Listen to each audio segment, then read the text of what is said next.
Thank you so much for joining us on the Dwellynn Show. I'm your host, Ola Dantis. I've got an incredible guest with us today, Mark Owens. Hey, Mark, how's it going, sir? Hey, good, Ola. Thank you so much for the invite. I'm always, happy to get on these things and hopefully help some other people and inspire them. So I really appreciate the opportunity. No, my absolute pleasure. You've got an incredible story, and I want to go all the way back from kind of age 12 years old, right? So to kind of walk us all the way. Tell us a little bit about, kind of your story, and then we'll kind of get into the real estate. But I really want you to share your story. Okay, so here's when I was 12 years old. You might not think this is relevant, but when I was 12 years old, I started smoking pot, cigarettes, started drinking when I was 13, started shooting coke and heroin when I was 17 in Baltimore City, where I grew up. 17-year-old junkie, kicked out of high school. Over the next 7-8 years, I lived that lifestyle, which consisted of robbing, cheating, stealing, lying, living in the streets, in and out of drug rehabs, kicked out of half of them, in and out of jails and prisons.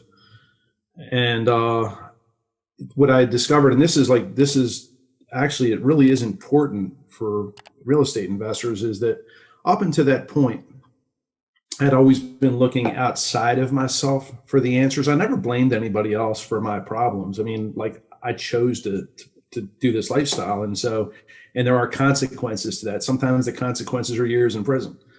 But those were all my fault. But when I was trying to get help, when I was trying to figure out, like, how do I get away from this shit, like this life that I've a part of, like, I want to get away from this. How do I do it? And I was always looking outside of myself for the answers. I tried NA, I tried AA, I tried rehabs, I tried different churches, I tried different religions, I tried different girlfriends, I moved to different states. I tried everything that I could think of. And so as we fast forward through this, it was September 1989. I had a warrant for my arrest for a bank robbery in Philly. I had done literally dozens of robberies in the state of Maryland and stolen a bunch of cars. I mean, just like, that whole thing. And it was September 8th, 1989. I got arrested for I ran a red light in a stolen car. I know it sounds stupid, but a friend and I we had a motel. We just robbed the store. We went and bought some coke, 2:00 in the morning, 1:00, something like that. We were on our way back to the motel to get high, and nothing, junkies got their drugs. It's like, man, ain't nothing stopping us. Like, we want to get there no matter what. And ended up getting locked up. I ended up going to Baltimore County Detention Center. It was September 8th, 89. October 2nd, I tried to escape out of the detention center. Missed it by that much, thank God now. But I was ready to go out through this window, which I had gotten 2/3 of the way through, and jack a car, in a McDonald's behind the jail. That was my plan. And fortunately, my punishment was 6 months on lockup while I was awaiting to get a trial on these robbery charges in 6 different jurisdictions. And so when I'm in this lockup, you're locked up for 23 hours a day in a cell by yourself, and you get out for an hour a day. So you got plenty of time to think and not much time to do anything else. During that period of time, my attorney came to see me, and we're sitting in a little, conference room. And he looks at me and he says, "Man, what the fuck is wrong with you? Like, you're already in jail. Can't you even stay out of trouble in jail? Don't you realize that if you do the right thing, you can be home by the time you're 30 years old. You'll be young enough to start a whole new life." And of course I felt dumb as shit, listening to this. I'm like, yeah, I am a fuck up. It's like just one more thing that I fucked up. And I went back to my cell and I started thinking about what he said. And what he said was, you can be young enough to start a whole new life. And that was the beginning of my change in mindset, because the truth is, like, the last month I was on the street, I was like all in. Like, I'm like, I'm going to do this until I get shot or overdose or, run into a wall when I'm running from the cops. Like, I'm like, getting arrested wasn't an option. It's just like, I'm just going to do this till I'm done. I was all in. And now here I am on lockup. Things didn't work out as planned. I'm still alive. And my attorney says, man, you can start a whole new life. And that was like the first thing that happened in this chain of events that occurred. But I'm going to fast forward about 6 months into the future.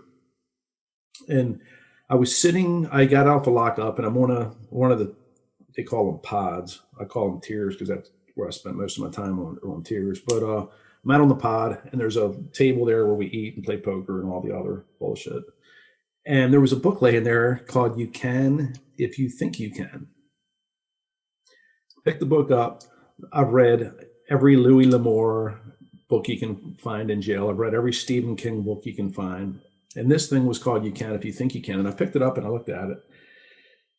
And it was a self-help book. And it was the first one that I'd ever seen. Like, I didn't even know what self-help was. You know, I mean, I needed to help myself, but I didn't know there was like a whole industry built around this stuff. And I started reading this book.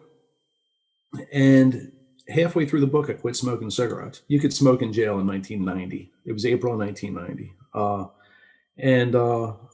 This author convinced me that the solution to my problems wasn't on the outside, it was on the inside. And I had to start by believing in myself that I could do it. That I, like, man, you fucking got this. Like, you fucking got this. And you can imagine, like, if you're a guy, I'm going to put this in guy terms.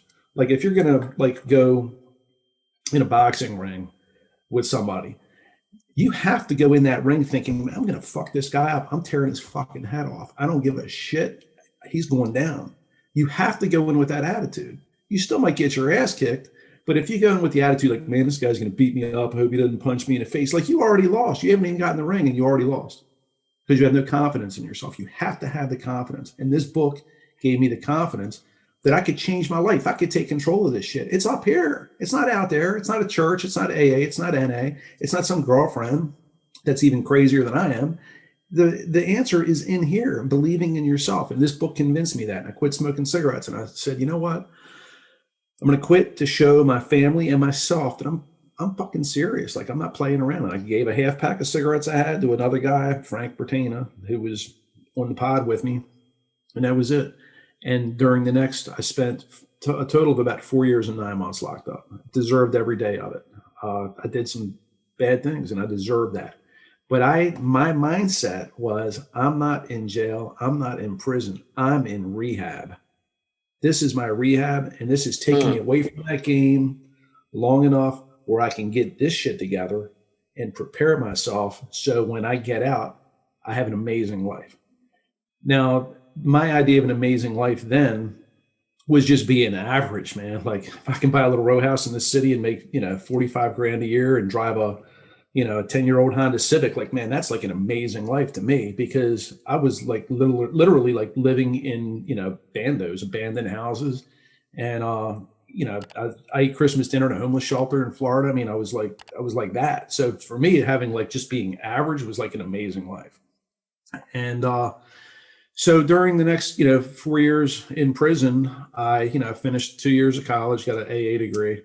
It's the real shit in there, man. I mean, the instructors come from the junior college that's in that county with the same books, the same exams, like everything's the same. We just don't have the distractions like girlfriends and jobs and bills and stuff like that. So we're able to do it. But I got the 2-year degree. I got a 6-month construction certificate, which I actually used when I got out. I got into construction. And the thing that's most surprising to people is I opened a bank account. I read a lot of books in jail. I think one of them was like The Barber Next Door or something like that, or The Wealthy Barber, something that got me thinking about, man, I need to build credit. I don't have any credit. I opened a bank account in jail. I actually called my grandma and said, listen, I want to send you $500. I want to open a bank account with Provident Bank.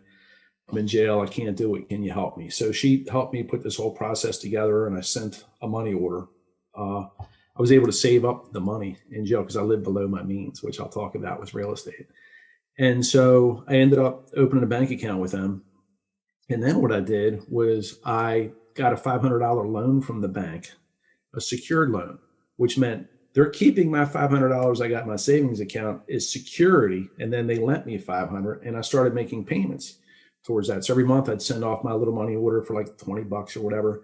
But man, I can't tell you how good that made me feel to know, like, man, I'm in prison. People say you can't do shit in here. You're locked up. Like, bullshit, man. This is my fucking rehab. I'm rehabilitating myself, and I'm doing this shit. And I've never heard of anybody getting a fucking bank loan in prison, but I'm doing it. I'm going to build up my credit. I'm not going to just sit down and take this shit and waste these years of my life. I'm gonna fucking create an amazing life starting right now. And I did it. And I'll tell you, I'm gonna back up. When I quit smoking cigarettes, my thought process was, I want to quit. I know they're bad for you. They suck. But it was also like, man, I got to do some years. I got to do some years in jail. It might be 3, it might be 5, it might be 10. I don't know how many, but I've got to do some. And I can make that back. If I quit smoking, there's a pretty good chance I'm going to live 5 years longer or 10 years longer. So for me, it was like, okay, I'm going to quit smoking. I'm going to spend 5, 10 years in here. I'm going to quit smoking. I'm going to add 5 to 10 years to my life because I quit smoking. And while I'm in here, I'm going to fucking take control of my shit. And that's the way it works. So before I got out of jail, I wrote a letter to an ex-girlfriend from high school that I was in love with for years. And we were together in high school, and we broke up. I broke up with her in high school because I knew I was going to prison and I knew she was going to college. Like it just wasn't going to work. And so I broke up with her. And then, when I originally got locked up, I mailed her a letter from jail, and she wrote me back, and she said she saw a wanted poster with a drawing on it. And she said the picture looked like me. She thought it might be me, and it was. And she has a great life going on. She's, got a boyfriend, an apartment, a job, like career, like finished college. It's like, I was really happy for her. And so I didn't write her anymore. And then like maybe 6, 7, 8 months later, or 6, 7 or 8 months before I got out of prison, I sent her another letter. And I was like, hey, I'm, coming up for parole soon, here's what I've done since I've been locked up, making the best of this situation. I hope all's well with you. And she wrote me back, and she told me, her life's great. Don't write her anymore. So, I thought about that, and this is the message. This is what I did. That is another thing that made a huge difference in my life. Is I decided I'm going to sit down and I'm going to write her one more letter. And I'm going to be honest about everything. I'm going to tell her everything I've always wanted to tell her, but was afraid to tell her. And then, like, just to clear like these cobwebs from my mind, this, my conscience, because I just felt like so bad about the way that I'd broken up with her for, I guess it had been 8 years or something. I just felt terrible about it. And so I wrote her a letter and said, listen, I didn't break up with you because I thought you were, flirting with some other guys. I broke up with you because I knew I was a fucking loser and I was going to wind up where I'm at. And I knew that you were a winner and you were going to wind up where you were at. And I couldn't drag you down with me. And that's the way that it was. And that's the way I felt about it. And I just want you to know that. And I felt good. It took me like 3 days to write the letter. I just wanted to make sure that every word was right. Everything was right. And I wasn't expecting to necessarily hear back from her again, but I did about 2 weeks later. And her message was, well, on second thought, we can be pen pals. And then a couple of months later, she came up to see me. Ended up, I made parole, got out a few months after that. I think it was June 6th of 1994. And, we got back together and we picked up. And it was just an amazing thing. And we ended up getting married a couple of years later. We've been married now since 1998. I can't do the math. Get out of here. No way. Yeah. Well, and so she's an amazing woman. She is like, I hope she never listens to this, but she's better than I deserve. She's just an amazing person. And I wouldn't want her to know that. It's one of those things that use it against you, right? Yeah. So, yeah, we've been married since 1996. We've been married 25 years. We bought the house that we're in 1998, and we had our son in 1999. And so that's like the story. That's before real estate. Like that's where I came from. And the truth is, like, a lot of here's the stuff, man. It's like the shit that I learned in the streets I've been able to apply a lot of those lessons to business. And like, this is the main one. Like, man, where there's a will, there's a way. You got a junkie that wants to get high and they got their money, they'll figure out a way to get money. I wanted to buy I want to buy that apartment building and it's going to cash flow good and I ain't got no money. I'm going to find a way to get that money. It's the same thing. It's the same energy. It's the same energy. And I know we spent all this time but I was just listening. I mean, I was a mute, listening and watching you, and I was just paying attention. But it just literally every little section of your story has helped to get you to where you are today. And it's just fascinating to watch. It was, I was thinking about that this morning, but exactly about what you said. It's like we can have a lot of regrets about our past. And of course, I do have a lot of regrets about my past, not about things that affected me, but about the way that my actions affected other people. Like, that's the tragedy of the whole thing. But the truth is, like, we're here right now, right here. And if we'd have taken a different turn, we wouldn't be. We might be in the ground. Exactly.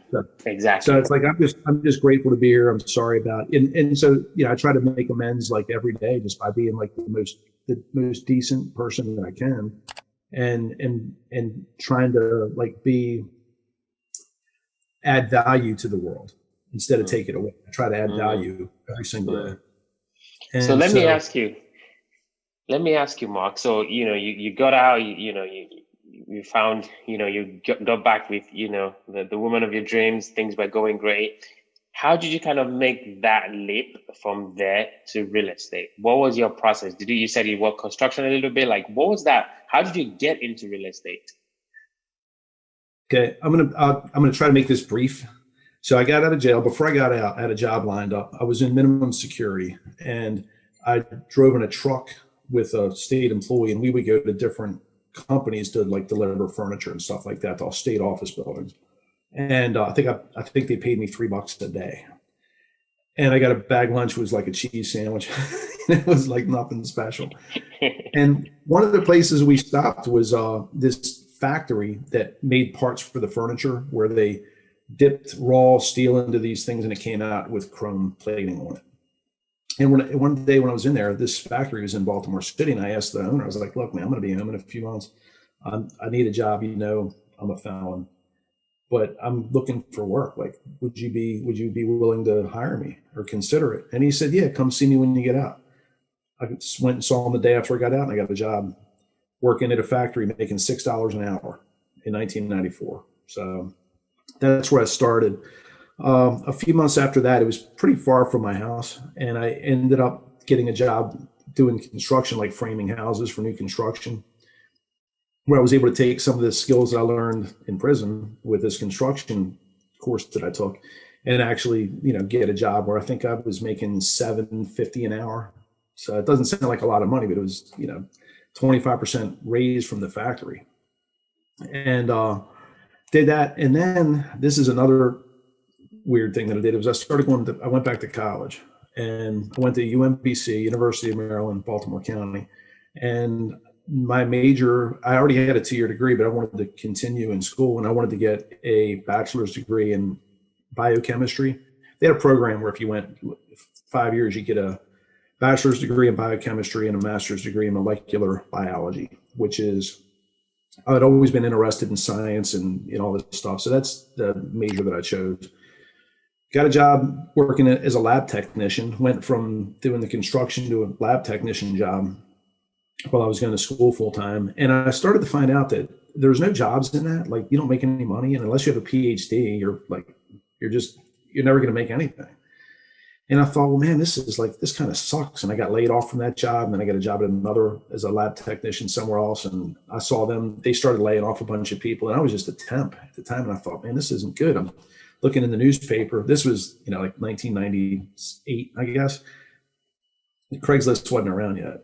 Facebook wasn't around. Google wasn't around. And I'm thumbing through these, the help wanted section of the newspaper. And there'd be 3 lab technician jobs and 3 pages of computer jobs.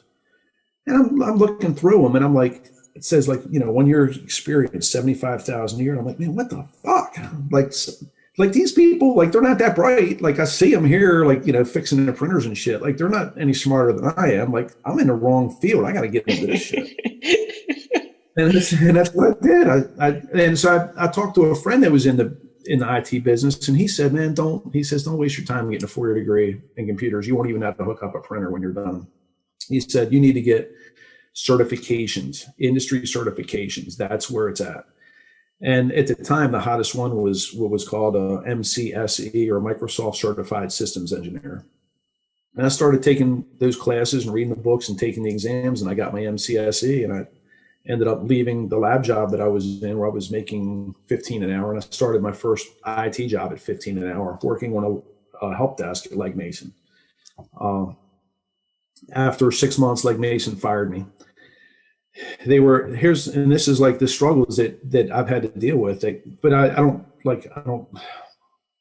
blame that. Like, I'm grateful that I've had these struggles, because it's put me where I'm at today.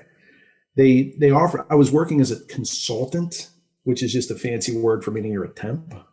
I didn't know shit. I'm a consultant. I don't know anything. I'm like, I'm just like a bumblebee. I'm just like a worker. And so they offered me a full-time job after 6 months. And I told my boss, I was like, listen, that's great, but I mean, there's something I need to tell you. I'm a felon. I had a bunch of robberies and a bank robbery and all this. And she was like, shocked, because I don't carry myself like that. And she says, well, just, hang on a minute. And she called HR, and I could tell, like, her face, like it was starting, like it looked like somebody was taking the air out, like it was starting to deflate, and she hung up, and she just looked at me, and she said, I am so sorry. And I could see like the tears welling up in her eyes. Her name was Myrna Jackson, and we were friends today. So we're on Instagram, and we've spoken on the phone. And that was, 25 years ago, something like that. And she, she told me she was so sorry. Like, within like 30 seconds, there were 2 security guys walking in her office to escort me to my desk to get my things, which consisted, I didn't have a cell phone or anything. I think I might have had a pen. And then they took me to the elevator, down 25 flights out to the street, and they're like, see ya. And I'm like, what the fuck? I'm looking up, at the top of the building. I'm like, man, I was on the 25th floor. I could look out the window and overlook the Baltimore Inner Harbor. And now I'm like, I'm in the street, literally standing in the street. And, but I had experienced a lot of defeats in the past, and I just thought, okay, well, the door just slammed shut on my ass, but another one's going to open. You have to take action. You can't just sit here and do nothing and feel sorry for yourself and feel like a victim. This is my fault. I did this shit. This is my fault. These are the consequences of taking the actions that I took. And so one of the things that's made it possible for me to get to where I am now is taking 100% responsibility for everything in my life. There are things that have happened in my life that are not my fault, but the way that I respond to those is 100% my fault, 100%. And that's where, maybe the cop's an asshole, maybe the boss is an asshole, maybe the landlord's an asshole, but how am I going to respond to it? And that is what makes the difference between success and failure to me. So I ended up getting another job where I was making more money. And I'm going to fast forward. I went through a few jobs where my income kept going up. And then I got a job offer to teach computer classes online for $35 an hour. And this was around maybe the year 2000, something like that. And I couldn't believe it. I mean, like, God, I'm going to make $35 an hour. Like, I've been out of jail like 5 years, and like, this is crazy. And so I took the job. And then I met a guy, Gerald. I can't remember his last name. Gerald was doing the same thing I'm doing, and he's making $100 an hour, and I'm making 35. And I'm like, Gerald, how the fuck are you making $100 an hour? And he says, well, I'm a Microsoft certified system, or he says, I'm a Microsoft certified trainer. I'm like, okay, well, how do I do that? And he says, you have to get your MCSE. Got that. You have to take a train-to-trainer class. Well, what's that? It's a 2-day class, costs a few $100. I'm like, well, where can I take it? And I got the information. I took that class, sent some money to Microsoft. You just kept asking questions, right? It sounds so, like, I hope people listening are picking from this. This is so good. That was it. And so I did what he said to do. And this is like a rich dad, poor dad moment. What came up was I got all this. I got my Microsoft certified trainer certification. I had my A+, Net Plus. which is computer repairing, like, building them. And then the other one was networks. This was before like wireless networks and all that stuff. And had a CCNA, which is a Cisco certification, and my Microsoft certified systems engineer. So I was pretty like qualified, like on paper, I looked good. And so I got this job teaching, and then, Gerald says he makes $100 an hour. Did that, got that certification. Then I got 2 job offers the same day. The first job offer was making $72,000, 5 minutes from my house. You work from like, 8:30 to 3 every day, get vacation, but but your 72,000 is it. And then I got another job offer, teaching at colleges, different colleges all over the state of Maryland. And their pay structure was, they were going to pay me $6,000 per month, and I had to work 12 days. That sounds pretty good. And then they said any day that I work above that, if I choose to, they'll pay me $700 per day or $350 for evening because it's a half day, like evening classes. But you're going to be driving to colleges all over the state doing this. That's the path that I chose. It wasn't as comfortable because now instead of driving 5 minutes from home and working, I'm going to be driving all over the place. But I'm only working 12 days instead of typical 20 days. When I started that job, I took everything that I could get. I was constantly calling them, hey, do you have anything else? Do you have anything else? And it ended up where, I was typically making 130 to 150,000 a year, because if I taught A plus and Net plus, it only paid $50 an hour. But I loved teaching those. I was really good at it. And let me back up. Up until that point, I was also, like the only public speaking I had ever done was like in a courtroom, like, yes, Your Honor, no, Your Honor, yes, I do, Your Honor. Like, that's the only public speaking I ever did. And that's the worst, man. Like, that's the fucking worst. You're looking at the judge and it's like, man, this fucking guy, he's either going to throw the book at me or, it's like, man, it's terrible. And of course, everybody's behind you, like, yeah, we'll see what happens to that boy. It's like, so I started teaching these classes, and I found out I was good at it. And like a lot of us, for a lot of things, if you're good at it, it just makes you want to do it more and more, which is like why I'm here now and why I speak at REIA events and meetups and stuff like that, because I enjoy it. I love it. And I can sit down and talk to an audience of investors, whether they're new investors or they've been doing it for years. And I see the lights going off in their eyes, like where they're looking at things in a way that they never looked at them before. And they see some potential and opportunity where before they just saw like a dead end. Like, man, that fuels my fire right there. Like, I love that. And that's why I like doing these, because it gives me the opportunity to reach out and maybe inspire people that I'll never meet or never see. But if I can spend an hour one morning and do something like this and potentially make the difference in some people's lives, like, man, I can't think of a better use of my 100%, 100%. So that's why I'm here. But so I started the teaching the IT classes. And this is one of the things, and this is hard for people, especially guys, because we all want to go out and buy, expensive car and watches and all that crap. Live below your means. If you're making 100 grand a year, live like you're making 80. If you get a raise and you're making 200 grand a year, live like you're making 80. Just keep doing that. Keep banking your money. And that's what I did. When I started making really good money, like to me, 130,000 a year was like beyond my wildest dreams. But I also know what it's like to be in the street 1,000 miles from home with no money and no food and nowhere to go, and thinking like, man, how the fuck am I going to eat lunch today? Like, like I'm fucking hungry now and I got nothing. I don't know anybody in this town. And so I had that fear, like, man, like of losing everything and being back at that place. So I just like bank, save. And, I started investing in the stock market, which to me, this is just my opinion. It's like a casino. It's like, and I know from my experience working at Legg Mason, the way that some stuff works behind the scenes.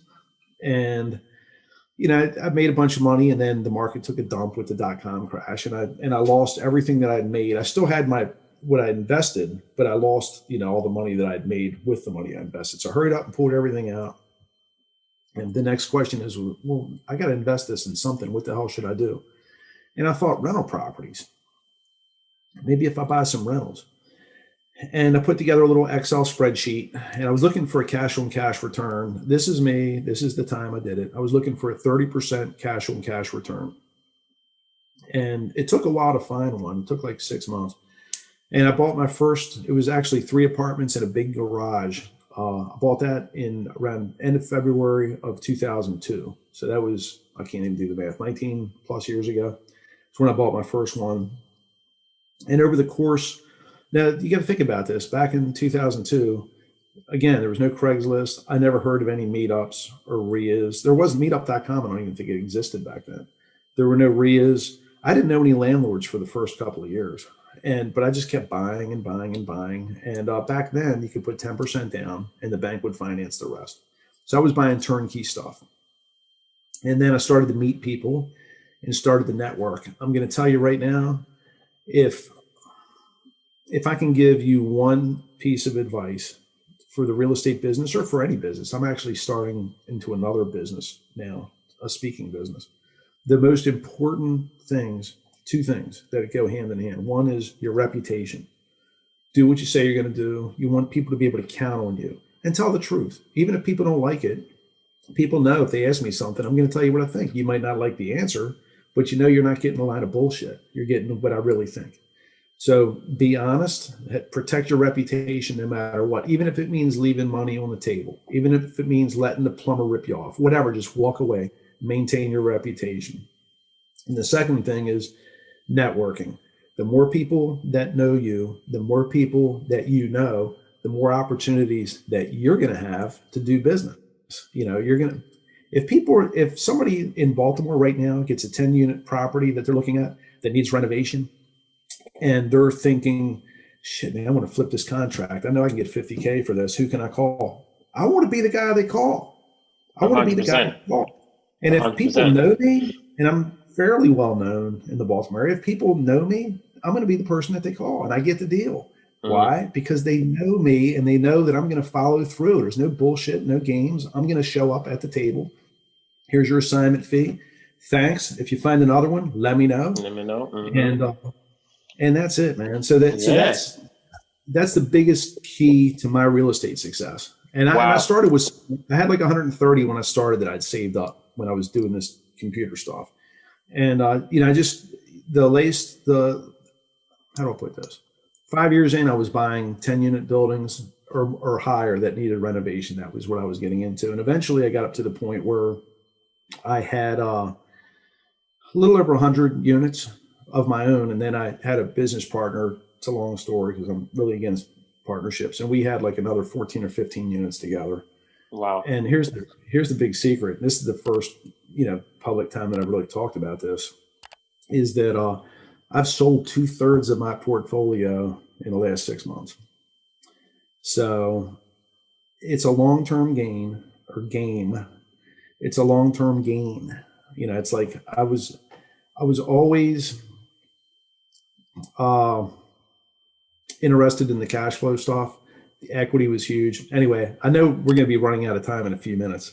So I want to how do I put this? I just want to talk about the most important lessons I've learned in this business. Talked about the networking, talked about the relationships, talked about, integrity and maintaining your reputation no matter what. Like those are the most important things. Right. But then there's also cash flow. Like don't buy stuff that like has break-even cash flow. Like you got to look for stuff where you're going to get a good return on your money, because you can have 10 houses with break-even cash flow. What happens when you get 2 vacancies? You need 2 roofs. Right. Where's the money going to come from? So there are 3 phases to this business, in my opinion.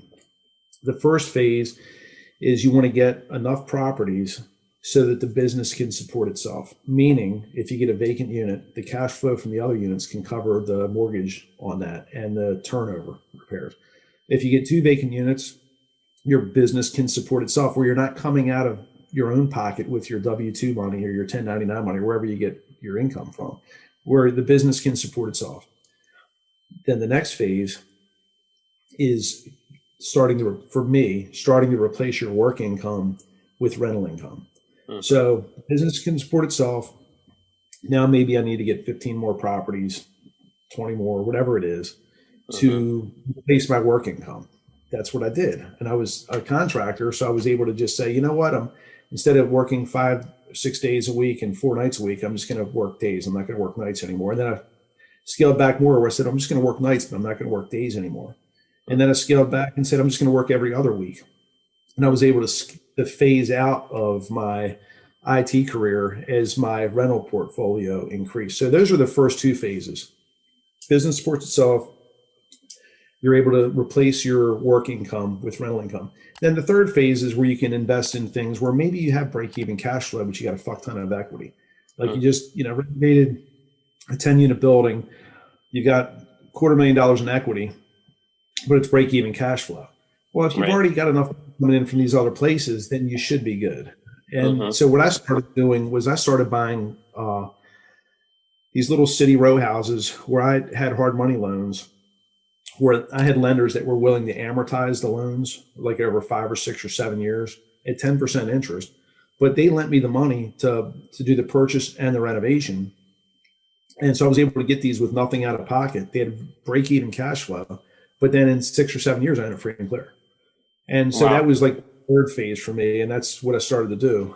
And it worked out really well. But I want to mention one more thing. I know we've only got a couple minutes, but this is the power of the networking stuff that I'm talking about. I got a call from my appliance repair guy several years ago, and invites me out to lunch. Okay, I'll get out to lunch with him. I got out to lunch with anybody. I mean, it's the networking thing. He told me he was selling his business. He was going to have $1 million on January 1st, and he wanted to know if I wanted to borrow it. Well, that's kind of shocking. I'm sitting at lunch. My appliance guy wants to lend me $1 million.